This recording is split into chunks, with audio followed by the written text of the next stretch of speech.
та бүхэндээ орой мэндийг дахин хүргэе. Дэлхийн монголчуудын хэмжил радио 88.3-аас 7-ны даваас баасан гарагийн 20 цагаас хүргэж байгаа. Хоолболтол хов зогоорой тайшаа шоу нэвтрүүлгийн 2025 оны 6 сарын 10-ны мегмар гарагийн дугаар шууд хүрэхэд бэлэн боллоо. Студид хөтлөгч Чанцаа Амийн хариулагчаар ундрах нар ажиллаж байна. За нэвтрүүлгийн хамтраалагчаар Жигүр Гранд Группийг хэрэгжүүлж байгаа ээлж төсөл болох New Life Garden төсөл за мөн өөрийнхөө хөдлөө өдөртнийг Витагрип хамтран ажиллаж байна. Бэлзэн хануудаа орой мэндийг хүргэе. За бүгдэнд нь орой мэнд манайхан хоб бацгатай бэлэн л үсттэй. Билээ. За ихч билнэ үү? Би билээ. За өнөөдрийн тухай танилцуулах гэж байна. За өнөөдөр Westlife хамтлагийн дараагийн нэгэн гишүүнийг Маркийг танилцуулна. За Маркийн хувьд бол өөрөө их сонирхолтой буюу ижил үүсгэн гэдгээ зарласан гишүүн юм бэ. Харин би бас мдэггүй орчуулж яахтаа л мэдлээ. Сүүлд л мэдсэн гэсэн. Яг энэ Westlife-ийн нэг гишүүн нь ижил үүсгэн гэдгээ зарлаад хүнтэй суугаад хүүхд мөхтэй болсон гэдгийг би мэдээг байсан. Өөр хүүхдтэй болсон юм уу те? Хүүхдтэй. Хүүхд тийм үү? Оо за өстой мэдээгүй мэн. Нэг юм сонирхолтой хүнийг танилцуулна. Тэгтээ тэрийг сүүлд хэлсэн баг та. 2000 он зарсан байлаа да нэлээр зарсан. Тухайн үед бол шуугаал тарж л исэн юм байна. За миний чихний жуурлан өнгөрцөн байна. За өнөөдөр угаасаа дэлгэрэнгүй мэдээд авчих юм чинь тий. За өнөөдөр танилцуулах алдарт маань Squid Game киноны Кан Сайбёгийн дүрээр танигдсан жүжигчин Жон Хуёны тухай танилцуулахаар бэлдсэн. 1994 оны 6 сард төрсэн энэ жил 30 настай залуу жүжигчин модель. За ингээд ихний байранд нь усан сэлэлийн тамирчин байсан. Бага ингээд тогтоо усан сэлэлтээр хичээлж байсан буюу маш олон шагнал авч ирсэн байлаа. Гэвч эцэг их нь гээ минийх одоо хичээл аманд анхаараа усан сэлэлтээр яваад яах юм бэ гэж эсэргүүцээд үүний улмаас тамирчин болно гэсэн мөрөөдөл орхисон байдаг. За дараа хичээл номондоо анхаарч цаашдаа ер нь яг ямар мэрэгчлэлтэй хүн болоод яаж амьдрах вэ гэдгийг нэлээд нууцтай бодож эхэлсэн. Тэгээ энэ үед эргэн тойрны хүмүүс нь хэлжилдэггүй чи их өндөр юм чинь модель болооч гэж санал тавьснаар нэрээ модель болох боломжтой юм байна шүү дээ. Анх ер нь надад модель болох бас тийм боломж байгаа юм байна гэдэг олж харсан гэх юм уу. За тэгээ жүжигчний аав нь будаатай шүлний газар ажиллаулт юм байна. За гоё надад бас нэг юм хоолны газар ажиллаулдаг аав чинь гоё сан. Очиж шатаасараа гарах юм биш үү? Манай ангийн хүүхэд нэг дэлгүүрт ээж аваа хоёр нь дэлгүүр ажиллаулдаг. Тэгэл өглөө миний өөдөр авах юм байвал аваараа энэ гэл гөөм хатархдаг ч. Тэг би тийгээд гэсэн. Маа ээж нь цэцэрлэгийн тавахч ахлаа тавахч гэдэг байсан. Тэгээ нөгөө сургуульд орцоо хойно цэцэрлэгийн хоол идэх гоё гэсэн. Ямар хасархаш. Би ер нь хоол унд сайтай хүнд айгуу дуртай шүү дээ. За ямар тач энэ жүжигчин өсгөө маань аав нь будаатай шүлний газар ажиллаулдаг байсан. Тэгээ 2011 онд жүжигчин Комьёнтай хамт нэвтрүүлэлт оролцож байх үеэрээ энэ аав хайшлуулж байгаа хоолны газарт бас очиж суудаантай байна. За урлагийн гараар нь орцгой жүжигчин өсгөө маань нилээ өндөр буюу метр 76 см өндөр юм байлээ. Тэгээ 2010 онд ахлах сургуулийн сурагч байхдаа MBC телевизийн модель академид одоо элсэн орж моделийн энэ яг телевиз хэсгийг нь бол хэлж мэдэхгүй юм шүү. Моделлоор ажиллаж эхэлсэн байдаг. 2010 оноос ажиллаж эхэлсэн гэсэн. Тэгээ 2012 оны 11 сард шалралтанд ороод ESTM гэдэг агентлагтай гэрээ хийгээд 2013 онд супер модель шалруулах нэвтрүүлэгт оролцож өөрийгөө бол баг багаар хүмүүс таниулж эхэлсэн. За үүнээс хойш маш олон алдартай загварын шоунд оролцож тайзан дээр алхаж байсан. Тэгээ 2018 оны 9 сард дэлхийн шилдэг эмэгтэй 50 моделийн жагсаалтанд багтаж орж чадсан байдаг. Харин жүжигчнэр бол 2019 оноос эхэлж ажиллаж эхэлсэн юм билээ. Тэгэхээр моделийн хувьд ч гэсэндээ тодорхой хэмжээнд амжилтанд хүрсэн тийм мундаг модель байсан гэсэн. Тийм ээ. За жүжигчин болсон шалтгаан руу орцгоё. За гадаадд модельор нэлээд ажгүй амжилттай ажиллаж исэн сүүлдээ ажлын санал ирэх нь багасаад эхэлсэн гинэ. Тэр үед жүжигчин өсгөө өөрийгөө ер нь жоохон тайтруулах үүднээс кино маш их үздэг байсан. Өдөр жүжигчин бол кино үздэг байсан гин. За тэгээ ингээд энэ үед л ер нь жүжигчин болох сонирхол нь бий болсон. Тэгээд 2020 оны 1 сард модель эйженсигээс гараад жүжигчдийн харьяалагддаг entertainment руу шилжиж орсон гэсэн. За тэгээ 2021 оны 11 сард Америкийн нэгдсэн улсын нэлээд том entertainment болох CAA-тэй гэрээ байгуулсан. За энэ entertainment-д нь ямар алдартнууд байдаг вэ гэхээр Brad Pitt, Ryan Gosling, Tom Hanks, Beyoncé гэх мэтчлэн алдартнуудын харьяалагддаг entertainment ороод одоо ингээд сайхан нэг тоогонд орсон. Явж байгаа л гэсэн үг байна. За Squid Game киноны шалралтын тухай яриа. За 2021 оны 9 сард нээлттэй Squid Game бүтээлт 4 бүтээж жүжигчний гараа маш одоо айхтар эхлүүлсэн. Ер нь яг анхны бүтээлээрээ олон танигдсан хүмүүс бол жоохон ховор шүү дээ. Өндөө тайсан жүжигчнэр ч юм уу эсвэл ингээд туслах жижиг дүр тоглодог бол жүжигчин өсгөө үдээ модельор бол танигдсан ч гэсэндээ яг жүжиглэл тал дээр бол туршлага байхгүй жүжилж исэн. Тэгэхээр шууд л гинтгэн гол дүр тоглоно гэдэг түүний хувьд бас их том л зүйлсэн л та. За ингээд жүжигчин өсгөө Нью-Йоркт модельор ажиллаж байх үед entertainment-аар ингээд дамжуулаад Squid Game киноны шалралтанд оролцох боломж олгосон. За тэгээ аль бол хурдан шалралтын бичлэг явуулаач гэж цаанаас нь хүссэн. За ингээд ийм төрлийн шалралтанд жүжигчин маань одоо орж байгаагүй учраас 3 хоногийн турш нилээн бэлдсэн гинэ. Ер нь нэг сайн одоо бичлэгээ болж гад тэ. За тэгсэн найруулагч нь Солонгост ирж одоо бичлэгийг үзсхийн дараа Солонгост ирж нэг шалралтанд орооч гэж холбогдсон. За ингээд Солонгос руу буцаад шалралтанд орсон байдаг. Эхэндээ бол нилээн сандарч твцсэн юм л тэ. Жүжиглэжсэн тохиол байхгүй учраас тэгэл нэг л болж бүтэхгүй байгаа юм шиг санагдаа. Сүүлдээ өөрийгөө ер нь жүжиглэлтийг харуулж сайн чадахгүй байх үед гэж айжсэн. Гэхдээ яг одоо зориглоод гэх юм аль болох хамгийн сайнаар л хичээсэн. За гэвч өөрийгөө шалруултаас бол унсан л гэж бодсон юм билээ тухайн үед. За тийж одоо тий анхны жүжиглж үзээгүй. Тэгээ шууд тэнцэн гэсэн тийм одоо аз завшаа гэдэг бол ховор штэ. Тэгж бодсон чинь entertainment-ийн захирал дуудлага холбогдсон юм байна л да. Баяр хүргье Сэбёг буюу одоо нэг Squid Game киноны дүрийн нэрээр дуудангууд би энэ кинонд тэнцсэн юм байна гэдэг мэдсэн. За ингээд дуудалгүй тоглох киноныхаа найруулагчтай уулзсан юм байна. За гэвч өсгүүд нэг талаараа их амар айдас байсан. Энэ киноны дүрүүдийг харахад одоо ч гэсэн Squid Game киноны дүр дээр маш олон дүр байгаа шүү дээ. Дандаа шилдэг шилдэг. Лаг мундаг жишээд байгаа шүү дээ. Тэг ямар ч туршлагагүй ороод тоглоод сайн байж чадахгүй юу гэдэг дээрх санаа зовсон юм шиг байлээ. Тэгэд ийм том дүрийг бүтээж чадахгүй байхаа гэж удсан айдаснаас болоод найруулагчтайгаа ер нь хоёулахнаа нэг уулзаад хоолнд орё гэж урилга өгсөн. За ингээд уулзаад би дүрийг одоо гаргаж чадахгүй те таны урмыг хугалах вэ гэдгээс би маш их айж яана гэж найруулагчтай хэлсэн чинь найруулагч нь үгүй би чамайг Сэбёгийн дүрийг хангалттай бүтээж чадна гэж бодоод би чамайг сонгосон. Тэгэхээр чи аль хэдийн Сэбёг болсон. Тийм битээ одоо ийм зүйл санаа зовоо гэж зориг оруулсан. Тэгээд ингэснээр ер нь бол найруулагч нь өөрт нийтгэж яхад ч одоо тэгээд ойлгостой шүү дээ. Тэгэл дүрээ бүтээгээд амжилтанд хүрсэн байдаг. За хамтран чишээ танилцуулаад урагшлуулъя. За Жигүүр Грант группийн хэрэгжүүлж байгаа ээлж төсөл болох New Life Card-ыг танилцуулъя. 36 жилийн туршлагатай Монголын барилгын салбарын тэргүүлэгч төсөл байгаа. Улаанбаатар хотын зүүн бүсэд буюу Баянзүрх дүүргийн 37 дугаар хороо. За Нохото хөшөө гэдгээр нь сайн мэддэг юм да. Хөшөөний урд Чулаан ууны баруун тал сүндэрлэж байгаа энэ төсөл нь шинэ суурьшлийн бүсийн өнгө төрхийг шинжилээд ирээдүйн жишг хотгон болохоор хөгжиж байгаа хан. За одоо 4-р ээлж буюу цоошин блокийн захиалга аль биесээр эхэлсэн байна. За нэг өрөө байрны 30.5 м квадрат, 2 өрөөний сонголтын хувьд 56 зууны 13 м квадрат, 58 м квадрат. За тэгээ 3 өрөө байрны хувьд бол 84, 69 зууны 77 м квадраттай байгаа. Тэгэхээр сонголт байгаа учраас яг өөртөө таалагдсанасаа сонгож болно. Надад энэс 3 өрөөний аягүй таалагдчихэж байна. 69 м квадрат мөртлөө 3 өрөө болгочих чинь гэдэг чинь тийм талбайны хувьд ч гэсэн ачаалтай байхгүй яргасан ба.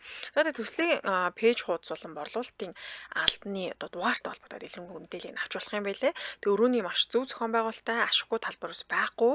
Европ стандартын барилгын материалыг ашигласан бүрэн зутгамал за сэлгэр том цон харагдах орчин бол маш сайтай. Харагдах орчин дээр бид нар их анхаарал хандуулдаг шүү дээ. Эсвэл бас нэг байр сонирхоод харагдах орчинд хараадсэн чинь зарим байрнууд яг нэг нүүрэн тулсан нэг барилгын барилгатай болохоор бас жоохон онцгойлчтой байлээ. За тэгээ нийслэлийн сургууль цэцэрлэгтэйгээ тун ойрох юм байлээ шүү. Яг үнэ.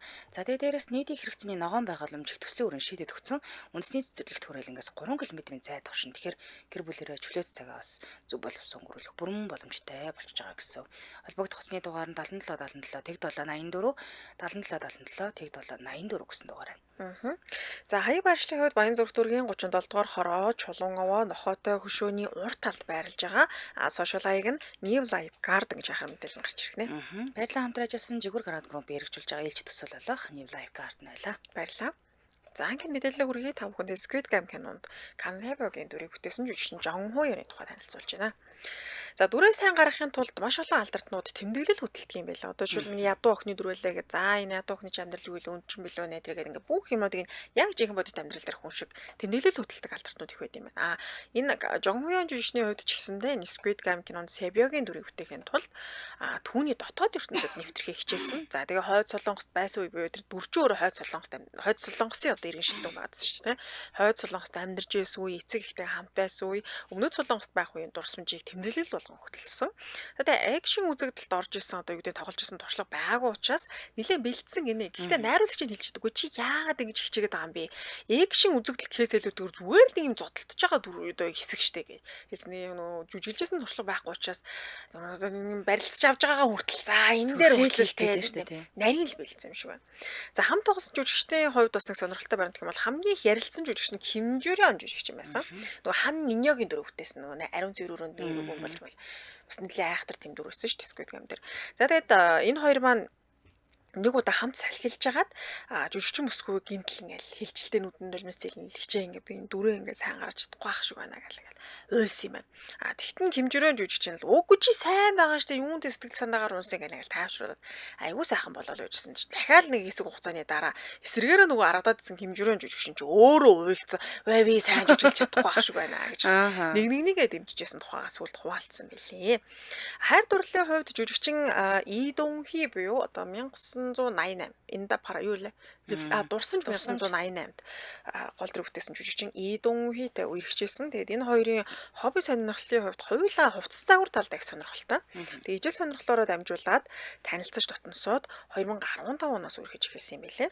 За тэгээд тэд хоорондоо 9 насны зөрүүтэй Squid Game бүтээл тоглосны дараа найз залуу түүгээр одоо жүжигчин бүсгээр маш их бахархж байгаа. Танаас хүүгээ дэмжиж байгаа, дэмжихээ хажуугаас тодорхой хэмжээнд санаа зовж байгаа тухайга ярьсан байдаг. Жүжигчин бүсгийн хувьд найз залууга тэр миний хувьд хамгийн одоо сайн ах, сайн найз, заримдаа яг л аав шиг мэн санагдаг тийм л хүн гэж онцлон хэлжсэн байна.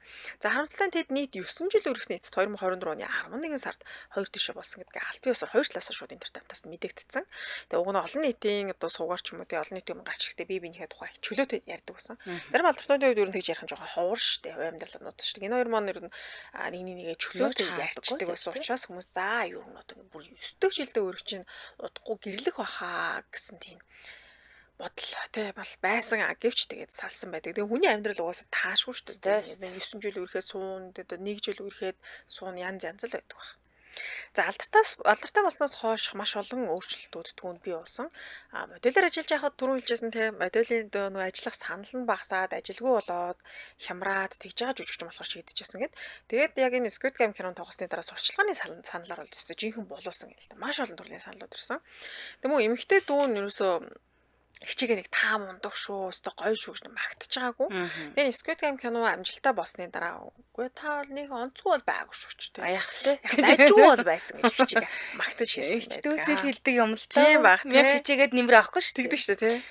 Нэг ихчээрэл харагдаж байгаа шүү. Тийм шүү. Гэхдээ таны ер нь дүү чинь хэр магтаж байгаа юм? Үгүй шүү. Бас тийм бах тий. Ерөөсөө магтаж мөртгэн би намайг ер нь юу гэдгийг мэддэм юм уу?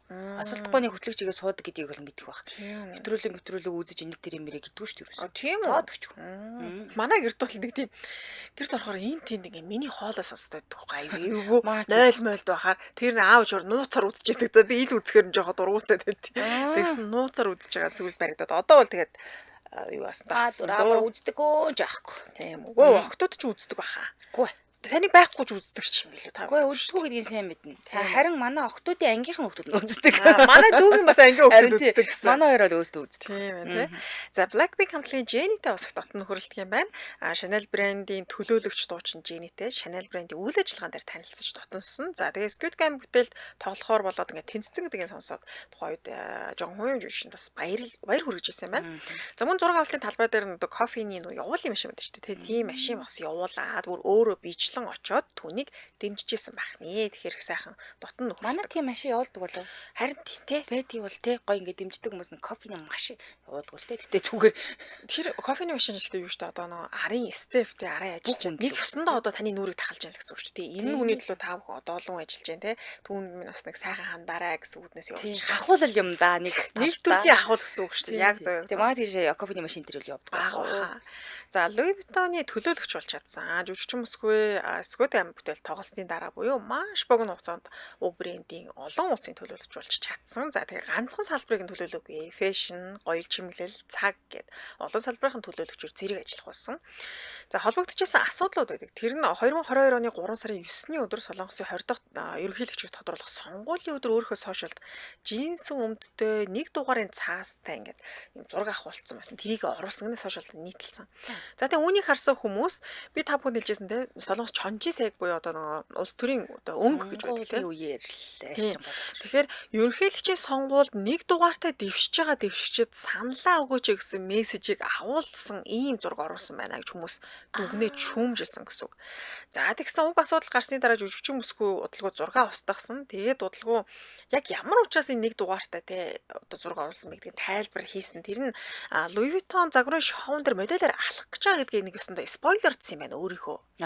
өөрөө одоо хувийн карьер талаас л гэсэн үг шүү дээ. Тэгээд нэг дугаар нь ямар учиртай вэ гэхээр нэг дугаартаа модельор тайзан дээр алхсан гинэ. Хамгийн түрүүнд нөө. Тийм. Тэгээд загварын шоу болсон Франц одоо Парист те байгаа гэдгээ ч гэсэндээ байршлаараа ингээд постн дээр оруулсан байдаг. Яг энэ үеийн л одоо ийм санамсрууд давтцал гэх юм уу. Тэгээд тэрийг их бодоогүй юм шиг лээ. Гадаад ажиллаж явсан учраас.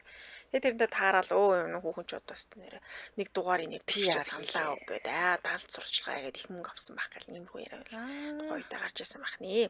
За англи хэлтэй гэдгээр бас онцлогтой. Гадаадад модельор ажиллаж явсан учраас англи хэлээр чөлөөтэй яадаг. Тэгээд энэ боломж одоо англи хэлтэй гэдэг нь бас хүн тодорхой хэмжээний боломжийг олгодог шүү дээ. Тэр олон улсын тэг гадаад уран бүтээлүүдэд тоглох боломжийг илүү нээж өгсөн гэж хэлж болох нэ. За Instagram хаягийн хувьд Squid Game бүтээл тоглосноос өмнө түүний Instagram дагагчийн тооныг 400 мянган хүн байсан. Энэ ч бас өндөрлөлт тоо шүү дээ. Тийм шүү дээ. Нэгсэн энэ бүтээл нээлттэй хийсний дараа түүний дагагчдын тоон 18 сая төрсөн. За бүр сүүлдээ 23 саяыг давсан байдаг. За тэгээд би өнөөдөр ороод харсан чинь буцаад 23-аас 18 сая руу буурсан байлээ. Мэдээж одоо киноны нөгөө сенсацтэй юм да болоод тий болсон л ах л та. Тэгээд сүүлдээ бол буурсан. Тэгээд солонгос эмэгтэй жүжигчдийн дунд хамгийн олон дагагчтай жүжигчдийн тоонд аль бисаар орж чадсан байдаг. За тэгээд эдгээр хүмүүс дунд мэдээж одоо дэлхийн алдартай одууд хүртэл байсан гинэ. Жүжигчин бүсгүйг дагаж байгаа уран бүтээлчт нь. Тэгэхээр нэг гэсэндээ дэлхийн хэмжээний од болж гарч ирсэн гэж хэлж болох нь. За тэгээ пенүүдтэй бол маш их сайхан ханддаг. Хацар дээр нь үнсэн тэврэнж гэдэг юм уу. Пен собс гэж үйлчлэг гэж хэлдэг чинь. Тиймэрхүү тал дээр бол их сайхан харилцаатай байдаг гэсэн мэлээ. Ингийн нээлттэй чөлөөтэй харилцаатай хүн баг. Тэгээ од гээл нэг юм надаас холмол тийм бол байхгүй сайхан найз шиг пенүүдтэй харцдаг гэсэн үг. Зарим иймэрхүү мэдээлэлтэй алдартай байна. Тэгээд хамгийн гол мэдээлэл нь одоо найзлуугаас салсан мэдээлэл юм уу да. Одоо ганц үйл байгаа юм байна. Одоо ганц үйл. Гэхдээ нэг иймэрхүү шар мэдээлэл энэ нь л ерөөсө баттай зүйл биш шүү. Найзлуудгаа өргөж явах үедээ алдартай бол байгаагүй шүү дээ. Яг бас тодорхой хэмжээний хүмүүс танигдсан модельийн ертөнцид бол алдартай байсан баг. Тэгээ яг нэр хүндээс харьцуулах юм бол найз залуу нь илүү алдартай байсан. Тэгээ одоо өөрөө алдартай болчингууд тэр хэмжээгээр уулзах те маш олон хүмүүс ч үгдийн харилцаа талаас маш олон боломжууд их гарч ирсэн. Тэгэхээр за бараг л одоо илүү гоё залуутай уулзах те илүү гоё залуутай уулзах боломж нь нээгдсэн юм чинь найз залуугаас салсан байхаа гэсэн нэг тийм цуурхал байсан шүү. Нэг өснөө нөө сонгол тайран болчлоо гэж үзээд байна тийм. Тэгээ ер нь бол байсан. Тэгээд G-Dragon-тай ч гэсэн холбосон л байлаа л дээ. G-Dragon-ы энэ Жонгуны жүжигчний зургууд дээр нь G-Dragon лайк дараад байдаг гэнэ тэрийг. Гэхдээ G-Dragon яг шудраг хэлэхэд байна. Үндэ миний үзэж байгаа рил дээр хүртэл лайк дарцсан авч идэж бүр ингээд бүр хаасаа лайк дарж өгдөг зөө бүр. Тийм учраас тиймэрхүү одоо гэдэг яриа одоо ч гэсэн гарсаар л би өнгөрсөн 7 хоног танилцуулсан ч гэдэг. Тэгээд Twice хамтлагийн санаатай өргөжсэн. Яагаад тэгэхээр лайк дарсан ингээл те. Тэгэхээр нэг тийм зүйл бол энэ хоёрын хооронд бол байхгүй юм шиг л. Гэхдээ тэгээд лайк дарах ч юм уу зүрх дарна гэдэг чинь таалагдж ийн гэсэн утгатай болохоос биш нэг тийм амар би чамд хайртай хоёлоо холбоотой гэсэн үг биш шүү дээ. Тэгээс тэр одоо ингээд таалагдсан зурган дээрээ ч юм уу тийм. Зүрх дардгүй юу? Одоо шилэл эрэгтэй хүн дээр дардаг. Эрэгтэй хүн дээр бол дардгүй юу? Би нөгөө дардаг байсан. Тэгээ буруутсан. Хардуулаад танихгүй штэ би. Тэгээ зураг нь гоё байхаар нь л дарсан чинь тэгэл ямар учиртай ингээд хүмүүс бол тарчихдээ штэ. Айгаад болцсон. Болдгоо мэн гэж бодоод би бас юусоо тийм бодгоо. Одоо ингээд чаталж явахтаа ч гэсэн зүрх мөрхөнгөө явуулчихдаг. Ингээд юу гэдэг сонирхож байгаа хамаагүй явуулчихдаг. Сонирхгүй байсан ч гэсэн хамаагүй зүгээр л би одоо юу гэдэг ингээд нэг юм айтайхан хүнтэй нэг сайхан харьцчих гал тэр үднээс л яваад. Гэтэ тэр нэрэ буруу ойлголт хүлээд идэм билээ. Илдэг ингээд харьцаж сүүлүүд бас ойлгохгүй. Тэрийг нөгөө буруугаар ойлгочод идэм юм шиг байна. Зүрх тарж үдсэн ирчүүдийг тэр ингээд одоо бол би эрэгтэй хүнд ерөөсө бараг зүрх тардаггүй. Эмэгтэй хүмүүс их тэр бас хайр гамгүй дарна шүү дээ. Комент моментэн дээр ч гэсэн би бас нэг хит хитийг авсан тэр таны зүрхнээс зөндөө дардагөө. Эрчүүдийг тэр болохоор кэр дардаг, бүсгүйчүүд ирэхт болохоор дандаа зүрх дардаг. Тэгж ялгадаг гэх юм уу? Тий. Тэгээд чат мод бичгдээсээ хамаагүй зүрх мөрөгтэй байдгийг явуулчихдаг шүү дээ. Би бас гэхдээ ер нь жоохон буруудаад идэм шүү л шүү. Тэрнийг буруугаар ялгаж чадах юм л хүмүүс болно. Тэг чи одоо ерөөхдөө таалагдж जैन. За илдэг байх гал гэсэн лийг үндэс болохоос ш. Тэг зүрх дарсан болгонтой холбогдоод байлаа хэцүү. Гэхдээ бас тэрийг өөрөөр боддог хүмүүс идэм билээ. Сонирхож байгаа учраас дардаг мардаг ч гэдэм. Зүгээр нэг өсний мэтгэлцээ шиг болчдөг л шүү. Магадгүй хүн хүний ойлголт нөгөө болохоор тийм ээ. За дэмжээ ашиглагчаа танилцуулаад өргөжлөл. Мино пос чагасаа миний зургийг зөндөө авсан байгаа. Пос машинаар гар утас шиг идвэлээ. За миний посын үнэн ч хэрэглэгч болсноор 100 сая төгрөг хүртэлх зээлийг ямар ч барьцаагүй, шимтгэлгүй, шуурхай, эргэн төлөлтийн таатай нөхцөлөөр авах боломжтой юм байна. За тэгэхээр миний посын үнэн ч хэрэглэгч болсноор дараах давуу талуудтай. Мгм. За нэгт нь барьцаагүй шимтгэл, шуурхай, зээл авах боломжтой. За тэгээ зээлийн дотоод хүү сарын 1.5 хүртэл буурдаг. Хоёрт нь гэсэн үг шүү дээ. За гуравт нь хугацаа 36 сар хүртэл уртасдаг юм байна. Дөрөвт нь эргэлтийн төлөлтийн хувьд эргэн төлөлт би одоо яаж уншаад эргэн төлөлтийн эргэлтийн төлөлт чиг шиг Эргэлтийн хөрөнгө гэж. танд эргэн төлөлтийн хувьд таны бизнесийн орлого ашиг тохирсон сонголттой гэсэн. За ингээд дэлгэрэнгүй мэдээллийг 99 95 81 14 99 95 81 14 гэсэн нугаар холбогдорой. За тэгээд яг ямар хувэ гэхээр ингээд маш аятайхан ойлгомжтой гэх юм уу? Бараг л гар утас Энэ дээр ч одоо цаасыг гаргах гэдэг нэг мега үзээдсэн үү яа. Зураг хүртэл авчтай юм биш үү? Одоо тэгэл ингээд мөнгө төгрөгөө хийгээл уншуулаас. Юу яа гэм бэлээ те дуу муу хүртэл бичээд авчиж илэн ш, тий. Аяга Аяга хүүтэйгээ бичлэг хийж яг гар утас шиг юм байл шүү дээ. Бүр айхтар хөгцсөн биш үү? Пос амар. За нэвтрүүлгийн дэмжээ ашигчаар меню босойлаа. Баярлалаа.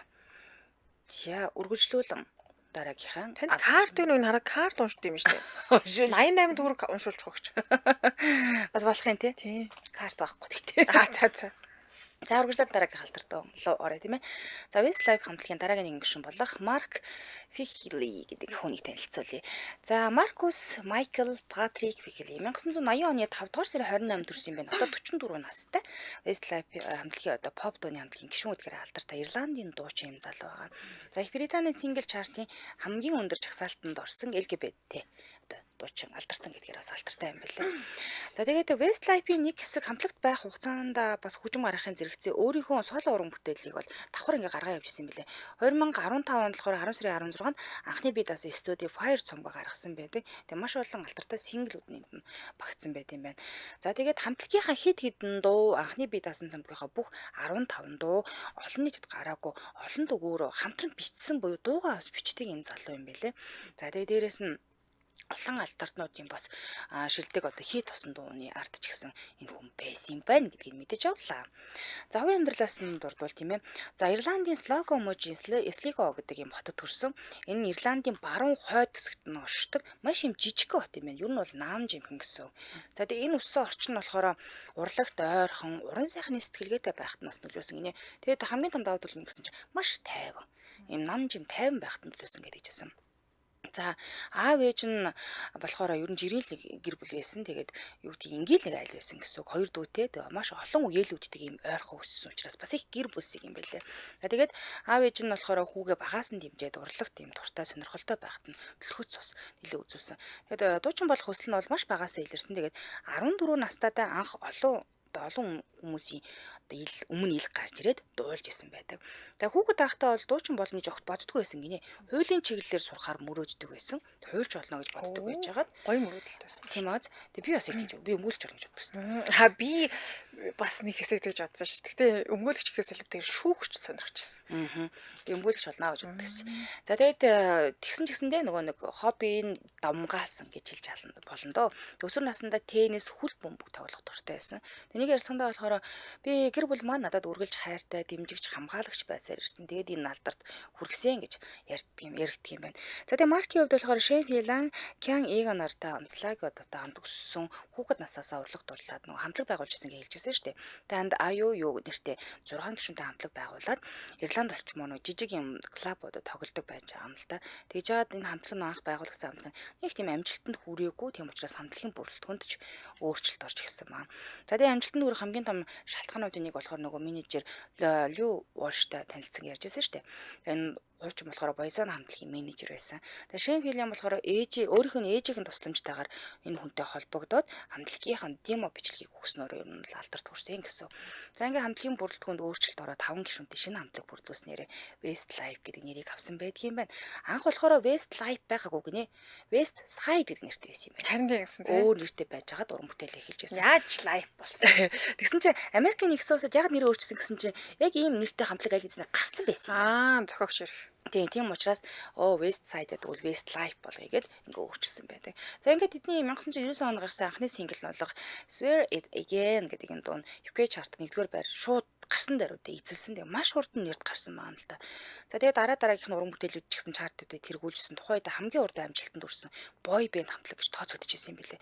Хамтлагч нэрд гарахад бас зовдөг шүү дээ. Энэ хамтлагийн хувьд нийтгэж характер зовоог байсан. За маркийн хувьд бол хамтлагийн гол хоолойны нэг ихэнх баллаад сэтгэл хөдлөм хэсгүүдийн дантаа ингэж авч дуулдаг гинэ. За түүний хамгийн том одоо шууган тарьсан нэг сенсац нь юу юм бэ гэдгсэн чинь 2005 оны 8 сард Британий The Sun сэтгүүлд ярьслага өгсөн юм байна. Яг энэ ярьслага өгөө сууж байхдаа ижил хүстэй гэдгээ олон нийтэд илчилсэн. 2005 онд л юм билээ л дээ. За тэгээд энд дэлгэрэнгүй ярьслага өгсөн байлээ л дээ. Энд дээр юу гэсэн чинь би 14 нэг 15 буюу өсвөр наснд байхдаа бэлгийн чиг баримжаагаа ерөөдөө мэдсэн байсан гинэ. Тэгээд хамтлагт орох үед нь ч гэсэн гэр бүл хамтлагийнхан болон ойр дотныхоо найзууд нь бүгдээрээ бэлгийн чиг баримжааг мэддэг байсан юм байна. Тэгээд яг бус хүмүүс мэдэхгүй зөвхөн ойр дотны хүмүүс мэддэг л байсан юм байна л да. Харин нөгөө менежер буюу хамтлагийг гаргаж ирсэн Луис Уорш энэ хамтлагийг удирдах эхлэхдээ бол бэлгийн чиг баримжааг нь ерөөсөө огт мэддэггүй байж байгаад эхэлж исэн юм байлээ. За тэгээд тухайн үедээ болохоор хамтлагийн гүш нөгөө багасаа нийлсэн 3 найзууд байгаа шүү дээ. Ерөнхийдөө мэддэг болсон. Энийг маш их нууж исэн гинэ. Олон нийтэд ил болгож болохгүй шүү. Хамтлагийн нэр хүндэд одоо юу гэдгийг те сүргүүд нөлөөлнө гэдэг утгаараа ч юм уу тэр үед ч тийм актер дэлгэтэй үе байгаагүй шүү дээ. Тийм учраас бус нь бол нууж исэн. Хувийн нууц нь бол нэлийн нууж исэн ба. За тэгээд хамтлагийнхаа одоо бусад гишүүдээс хамгийн их ялгаатай нь яа гэнгсэн чинь ярьслага өгөхдөө хувийн амьдралынхаа талаар юус огт ярьдаггүй л байсан юм л да. Огт дурддаггүй ерөнхийдөө хамтлагийнхаа талаар ч юм уу ингээл яриад ингээ өнгөрчдөг байсан. За тэгээд яг энэ өөрийгөө ижил хүсдэг гэдгээ зарлахаас өмнө болохоор нөгөө хүчээр эмэгтэй хүмүүстэй болцдог байсан гинэ. Энэ хамтлагийнхаа нэр хүндийг унгаахгүй бол яасан хэцүү юм. Тийм бүсгүйчүүдтэй ингээд хүчээр их бол. Тэгэхээр хүүхнүүдийн хувьд ч гэсэн жоохон муухай юм шүү те. Тэгэл нэг уулзал болцол догтлол те намайг сонирхоод уулзч гэсэн тэгсэн тэр хүн бол үгүй би зүгээр л те өөрийгөө нуухын тулд бүсгүйчүүдтэй болцож одоо хамтлагийнхаа л нэр хүндийг боддог байсан. 2005 он хүртэл бол эмэгтэй хүмүүстэй болцдог байсан гэсэн үг. Тий 2005 онд нэг өөрийгөө ижил хүснэ гэдэг заарснаа л хурдлээ явж байгаа. Тэр хүртлээ бол эмэгтэй хүмүүстэй болцоод бол юм дээр гарч ирсэн. Болсон гэдэг нэг чи үерхэхгүйгээр зүгээр болцоод яваад бүсгүйчүүдтэй энд явж байгаа нь харагдаад багаас дүртгэл явуулсан шүү дээ. Энэс бол яг нэг үерхэж мөргсөн бол албаас мэдэл байхгүй юм. Сайхандраар шиг танилцуулаад үргэлжлүүлье. Өөрхөн төлөө өдөртний Vitagrip. За байгалийн цэцэрхэн жимсний зөөлөд дагуулсан 1000 мг витамин С агуулсан ханиа томнууд хэрэглэх хамгийн аюулгүй байгалийн амьд Vitagrip байгаа. За дарилгын хувьд цэцэрхэн жимс 1000 мг витамин С, 5 мг цайр цэцэрхэн жимс, за тэгээ 1000 мг витамин С, анис жимс гэл. Ер нь бол янз янзын юу найрлагатай юм билээ. Тэгээд савлгаа нэг хайрцагта 10 ууд манайхан бас мэдгүй хөө Vitagrip. Тэгээд анистай Vitagrip байгаа, чацрагантай Vitagrip, чацрагантай Vitagrip-аас цайртай гэсэн гурван төрөлтэй байт юм лээ шүү. Тэгэхээр энэ төрлөөс нь сонголтоор авч хэрэглэж болох нь ханиа томны үед болон дархлаа дэмжих өөрчлөн сэргийлэх зорилгоор хэрэглэх боломжтой. Энийг авнаа л гэсэн юм. Цайртайг нь авч уу гэж бодож байгаа шүү. Харин юм. За витамин С нь өрөслийг бууруулан нөхөн төлжлийг дэмжин, дархлаа дэмжин үйлдэлүүдийг үзүүлдэг учраас эмч болгоо ер нь бол витамин С ханиа томонд хэрэгэлдэг. Тэгээд витамин С нэмжлэхний тунгаар хэрэглэхэд хоногийн дээд тун 2000 мг байдаг юм байна. За мөн витамин С нарсны коллаген илэгчлэлтэнд оролцохоос гадна жингээ асж байгаа хүмүүд бол хэрэглэхэд жингээ илүү хурдан хугацаанд хаях боломжийг нэмэгдүүлээд өгдөг юм биш үү. Тэгэхээр өөхөж таад оролцдог L-карнитинийн илэгчлэлтэнд витамин С бас оролцдог юм байна. Витамин С-тэй хүн С-ийн дутагдaltaй хүн турхад хэцүү байдаг гинэ. Тэрийг бас мэдмээр юм байна. Тэгэхээр цэгээ бас нэг шалгуулчмаар юм байна. Турахгүй байгаа даа байвал. За хэрэглэх зааврын хувьд хоногт 1-2 утыг халуун бүлээн усан найруулж хэрэглэнэ. Насанд хүрэхэд ханиад томоноос урьдчилан сэргийлэх зорилгоор хоногт 1 утыг. За тэгээ ханиад томны эмчилгээнд бол хоногт 2 утыг халуусан найруулж хэрэглэх юм байна. Хүүхдийн хувьд наснаас хамаарат эмчийн заавраар 500 мг-тайг хэрэглэдэг байна. За ханаас авах юм гэхээр монсын болон бүх хэмээн сангуудаар ханаас авах боломжтой байна. Баярлалаа хамт ажилласан өөрийнхөө төлөө өдөртний Vitagrip. Баярлалаа. За үргэлжлүүлэн мэдээлэл хүргэе. За ингээ 2005 онд өөрийгөө ижил хүстэй гэдгээ зарлцсан. За ингэж явж байгаа тухайн үедээ шууд бараг л юу яцсан байсан. Найз залуутай гэдэг чинь зарлаа гараад ирсэн. Тэр нь болохоор саана сэтгүүл өгсөн ярилцлагынхаа үеэр болохоор одоо байхгүй болсон өмнө нь байсан юм хамтлаг Британий хүүгүүдийн Ви гэдэг хамтлагийн гишүүн байсан. Британий загварын гэрэл зурагчин Кевин Мактичтэй хайр сэтгэлийн холбоотой гэдгийг бүр албасаар зарлсан юм билээ. Тэгээд тухайн үедээ хосуудад нэг гэртээ хамт амьдарч ирсэн.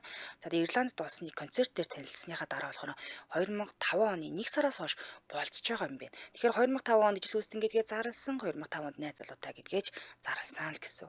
Тэгээ хосуудын хувьд бол сонирхолтой нь 2007 оны 12 дугаар сард гарсан хэд хэдэн сэтгүүлийн нүүрэн дээр хамтдаа бас гарсан юм байна. Тэний одоо хаагууран гөрч өгөөж байна. Гарсан юм байна. Тэгэхэд 2010 оны 2 сард нь сүйд тавьсан. Бүр ингээд альбасаар гэрлэх гээд сүйд тавьсан. Тэгсэн чинь Британий хуультай болохоор нөгөө ижил хүйснүүдийн гэрлэлтийн хуулийг тухайд зөвшөөрдөг байсан юм байна. Тэгээ араас нь дэмжих тийм хуулийн заалт ингээд орж ирснээр бид тэр одоо ингээд хурмаа хийж байгаа гэжсэн л да. Гэвтэл 2011 оны 12 сарын 31-нд буюу яг шинжлэлээр өөрийнхөө Twitter хуудасаараа дамжуулан бид тэр салсан гэдгийг аль биесээр зарласан байна лээ. 2005 оноос хойш чинь 6 жил хамт байж байгаад салж байгаа юм байна. За ингээд 2011 онд хамгийн нөлөө бүхий ижил хүйстэн 50 хүний нэгээр бас шалгарч исэн юм байна шүү.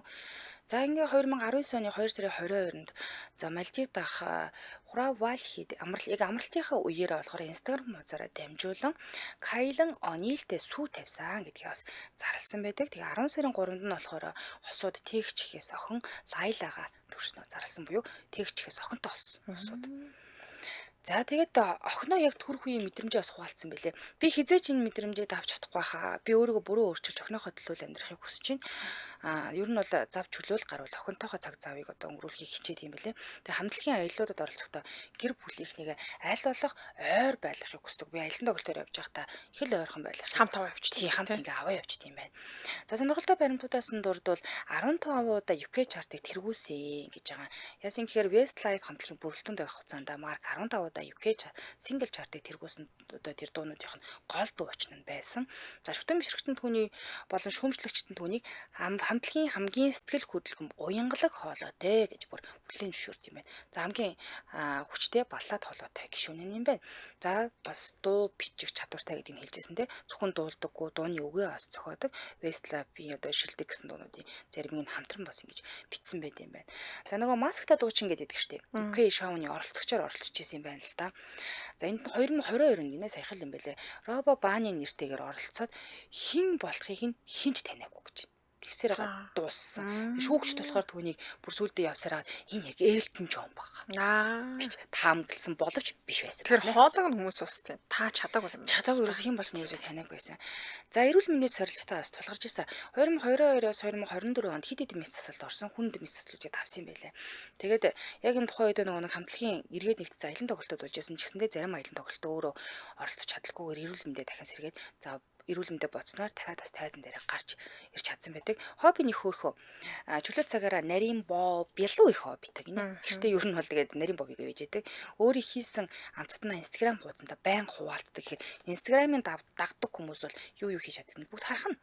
Гэхдээ ер нь тэгээл байж яадаг байх нь штэ. За нэг хобби байдаг. Энэ юу гэсэн чинь хувийнхаа нэг кофений брэнд гаргах талаар бас боддог гинэ. Яг өөрийнхөө нэртэй юм брэнд кофетой болохыг хүсдэг гэдэг гэж байна. За Англи Хатан хаантай таарж исэн гинэ. Тэгээ 2000 онд гэж шүү бүр 2000 онд Хатан хаантай анх танилцах үеэр эдгээр ч Хатааны урлагаар тоглолт хийжсэн ярьжсэн шүү дээ. Хатан хаан хизээж Westlife-ыг сонсож үзег юм шиг ер нь дууг сонсдгүй юм шиг харагдчихсан гэж хошигнож ярьж исэн юм байна. За хууль эрх зүйн асуудал нь гэхээр яг тийм актер нөгөө хар тамхи гэдэг ч юм уу те зам тээврийн осол гэдэг ч юм уу тийм зөрчижсэн актер том юу бол байхгүй асуудлууд байхгүй. Гэхдээ 2005 онд нөгөө өөрийгөө ижил хүйстэй ингэж олон нийтэд ил мэдэгдсэн бас тухайн үедээ нэлээд сэтгэл зүй асар том цохилтонд оруулж исэн юм бэлээ л дээ. Хэвлэл мэдээллийн бараг л бүх одоо сэтгүүлийн нүүрэн дээр гарч ирсэн, сонины нүүрэн дээр гарч ирсэн. Эндээ тэгээд тухайн үедээ хоёр хуваагдаж ирсэн. А фэнүүдийн хувьд болохоор зарим талдаа дэмжиж ирсэн, зарим талдаа бол дэмжихгүй одоо тэгэл юм хоёр хуваагддаг шүү дээ тий. Бас л юм бол бөөнл юм болж яг хоёр хуваагдчихлээсэн юм билээ л дээ. За тэгээд аялын тоглолтын үеэр гэрэл зурагчтай бол үл ойлголцол байнга л үүсдэг. Яасан ингээд тэгэхээр гэрэл зурагчд бол та газраал нь хувийн орон зай гэдэг юм байхгүй болгочдөг шүү дээ. Тэгээд хувийн орон зайд нь хитрхийг халтсан гэдгээс үүдээд нэлээд том маргаантай асуудлууд үүсчихсэн ч гэсэндээ яг хууль шүүх дээрээ тулж исэн юм бол байдаггүй юм байлаа. Яг тэр энэ хүн чинь өөрхөн талаар ярьдаггүй, нууцлаг байх гадайдаг. Тэгээд дээрэс нь ижил хүйстэн гэхдгээ нуухын тулд ч найзлуудаа явахаас ахвал гадуур чөлөө тавьчихлахгүй шүү дээ. Тэгэхээр хувийн гэрэл зурагчин дагаал хасаагүй зургийн цэцэд ахраас хэцүү л хийсэн юм шиг байна л да. За менежментийн асуудал бас гарч ирсэн гинэ. За 2000-ад онд хамтлагийн менежмент гэрээтэй холбоотой дотоод зөрчил нэлээд том бас гарч ирсэн юм билэ. Тэгэд энэ нь бол дотроо юм багийн дотоод асуудал байсан учраас тухайн үедээ одоо хууль эрх зүй одоо юу гэдэг шүүхтэрэ тулахгүйгээр ингээд зохицуулагдаад дуусч ирсэн юм билэ. Тэгээ хамтлагийнхаа хамгийн нэг тийм зөөлөн хүн гэлгээр алдартай юм байна. За баярлалаа. Тэг би ер нь бол бас мэдээлэл олж авлаа. Хүүхэд нь одоо хэд хүрсэн гэнэ гэж. Чи одоо хэдэн онд төрчих вэ? Хүүхдийн талаараас мэдээлэл юм нууд юм билээ. Тийм. Олдохгүй. Том болцсон байх тий. Өөрөө бол энэ чинь 40 гарсан гэлөө 5 гарсан. Юу ярьсан шүү дээ. Энэ хоёр чинь 2019 онд сүү тавьсан талаараа зарлж исэн. 2 сард нь 10 сард нь охинтой болсон гэдгээ зарлсан. 2019 үү? 19 оны охинтой юм байна. Би ч нэг 2005 онд зарлцсан болохоор Тийм 5 онд анх ижилүүлсэн гэдэг зарлсан. Тэгтэл 2 дахь нөхөртөөгөө гэсэн үг. Одоо эхнэр нөхөртөөгөө 19 онд цуцсан байхгүй. 19 онд цуцсан. Тэгвэл жоох юм байж байгаа. Тэгээ хосуудын хувьд болохоор 19 онд охинтой болсон гэдгээ зарлсан. Яг ямар хүнээс би хайлаа л да, ямар хүнээс яасан чи бүгд нууцсан байлээ. Өдхийн мэдээлэл зарлахгүй хөө. Тийм тэгж чихээс хүүхдтэй болсон гэдэг. Одоо тэгэхээр хүүхд нь энэ охиныхон зураг гаргаж ялах шиг байлаа. Энэ зураг нь харин жоохон юм дээр үе юм шиг харагдав. Тийм хөө. Зураг ихнүүд юм. Тэгээ би энэ одоо нилээ эртэл мэдлсэн хүүхд болж харагдав. 19 охин. Тийм байна. За баярлалаа имерхүүл мэдээлэлтэй. Гэтэ бас би өөрөө шокнд. Тийм үг л оржуулж байгаа. Тийм үг л охинтой болсон юм уу? Яг чам шиг ингэ үйжсэн. Ямар ч одоо гэр бүлтэй болцсон. Нам жимэл амьдрахыг хүсдэг юм байна да. Сайн дургийн нэвтрүүлгийн өндөрлөө студид хөтлөгч Чанцаа Амийн хариулагчаар ундрах нар ажиллалаа. Нэвтрүүлгийн хамтраалагчаар Жигүүр Грант группийг хэрэгжүүлж байгаа ээлжлэлтийн нөхцөл болох New Life Garden за мөн өөрийнхөө төлөө өдөрт нэг Vitagrip хамтран ажиллалаа. Үргэлжлүүлэн амар цаг нэвтрүүлэг явуулан сонсорой. Түр баяртай. Баярлалаа. Баярлалаа.